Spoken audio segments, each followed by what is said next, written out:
This video is going to be a slight contradiction to the previous video which I recorded. Maybe you're not seeing it in sequence, so you will not know. There I spoke about inflation and saying how inflation will be higher. And I also spoke about inflation being higher and bond yields being lower. This is definitely happening in US. You're getting a negative return. In India also you're getting a negative return if you are like me and seek only safety in an investment like a savings bank or bank FD or ultra short bond fund kind of stuff. I am normally in ultra short or less than that, so liquid or ultra short. We are definitely not able to beat inflation. That is something to worry about. But the other thing is, we may also see rising interest rates. So I'm saying interest rates will go down, but I'm also saying interest rates may go up.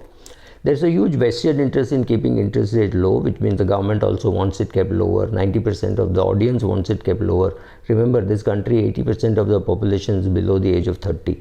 So obviously they want it kept lower because they can borrow more for a car, a house, or things like that. But in a country where you are going to be a pensioner or you're going to live on interest, yes, interest rates are more likely to go down than go up. But yes, right now interest rates will go up, simply driven by inflation. If inflation is high and the government is relentlessly increasing the price of fuel, which means everything which reaches your house, whether it be vegetables or clothes or anything, have to be carried.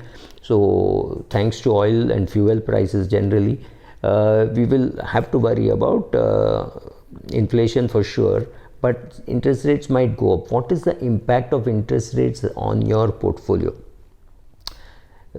Well, I'm not getting in too much into reasons as to what will happen, but definitely your bond funds, especially the longer bond funds in which you have invested. Let's say you have invested in gilt because over a long period of time it was giving you very good return.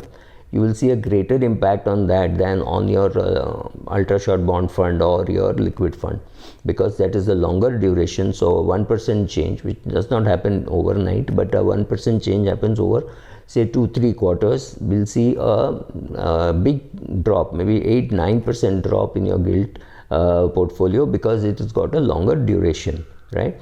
So that is what you will see, and therefore if you are in bonds with longer duration, you have to be prepared for it. I am not saying get out of it. I have a gilt portfolio where I may slowly withdraw or do something like that, but it does not mean you have to overnight panic. But if you do not understand interest rates, you should learn interest rates. I'm not saying ask somebody. Of course you ask somebody, but you have got to learn, because we have got to live with fluctuating interest rates.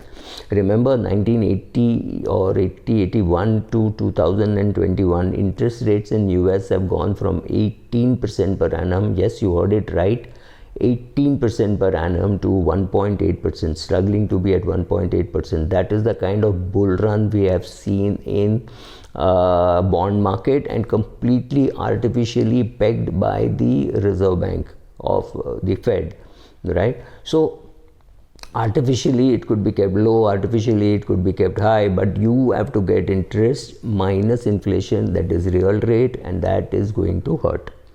So the implication for bonds and therefore also bond funds is that the longer end will be hurt, the shorter end will be hurt by 2-3%. Far more importantly, if you are dependent on interest income, you have to be more worried about that. So it can't be very good for the bonds, and there will be more volatility, and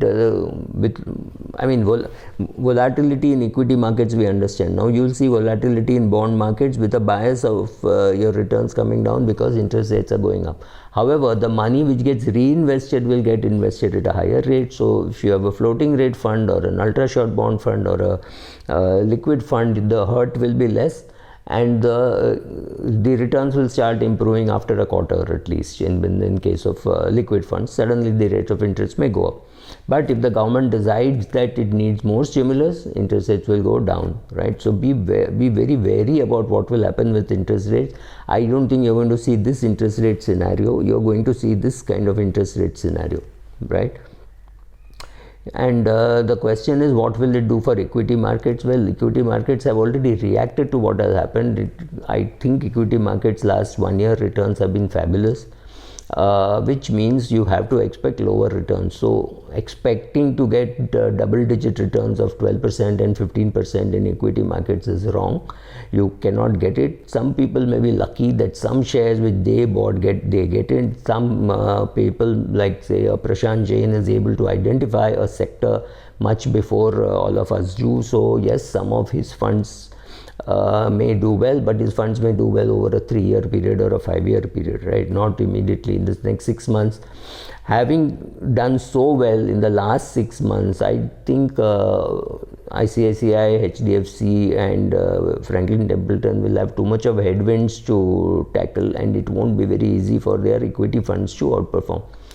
Yes, you will have good quality shares that you can buy with interest rates increasing. Utilities may be a good thing to buy, but yes, that is what it will do for your bond portfolio and for your stock portfolio. So what exactly will it do on your shares? Well, it has already shaken the market, right? Increasing interest rates in US will shake the market first, because all that carry trades, which means you borrowed in US at low rates to invest in Japan, to invest in other parts of Asia, India included, Europe, all that, those trades will reverse, which means FIIs will have to sell in India so that the money can be called back in US.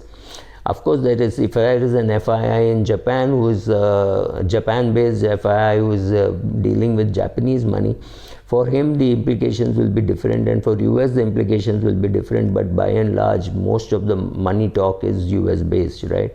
So yes, there could be selling, there should be selling, and there should be withdrawal.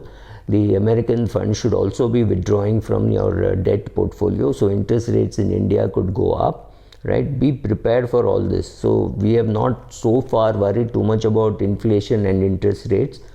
Calculate your own inflation, find out how much it is, find out how much you're earning on your total portfolio and on your bond portfolio. Check whether you're getting a real return, because all these things will determine where you are headed. If you have 25 times your annual expenses and you're only 60 years of age, recheck and find out if you can increase that to say 35 times, because we are now seeing working how 25 times number is not working in India in some parts. So right, so work about that.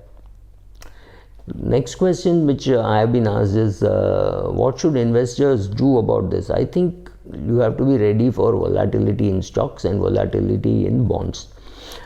When I'm saying volatility, please, this is the nth time that I'm saying volatility is like turbulence. It doesn't mean there is going to be a crash landing, but if you sit without doing anything, then your worries will get you, right? It's not that the plane is going to crash, but you will have to worry. You will realize that Hanuman Chalisa is a great comforter, right? So we will all realize, oh, I didn't know that I could recite the whole Hanuman Chalisa, but a plane turbulence can cause you to say, oh, I have the whole Hanuman Chalisa in my head. I didn't know that, right? So yes, and the worry is not so much from the market point of view. The worry is more from your behavior point of view. What has happened is we have been numbed into believing that we will get 20, 30, 40% kind of return in equity, and then we will go and say, look at 1 year, 3 year, 5 year return. Equity has given good returns. Please understand, last 1 year return has been fabulous, which means your 1 year, 3 year, 5 year, 7 year, everything is going to look good. That is the bias. Also see discrete returns to see what has happened in the market. That is far more important. We need EPS to go up and go up very smartly if the PE has to come down. That we do not know whether it is happening, right? There are two parts to the price of a share. There is an EPS, there is a PE. EPS into PE gives you the price. Now the question to ask is, will the price move up? You are asking two questions. Will EPS move up or will PE move up? If EPS moves up, normally when EPS moves up, PE goes down to correct the price. Sometimes EPS, the PE goes up because the EPS is not increasing. They're hoping that one day when this jumps they will benefit, so they take the EPS up, the PE up, which means market expectations gone up. Very rarely do you see both going up and justifying your price.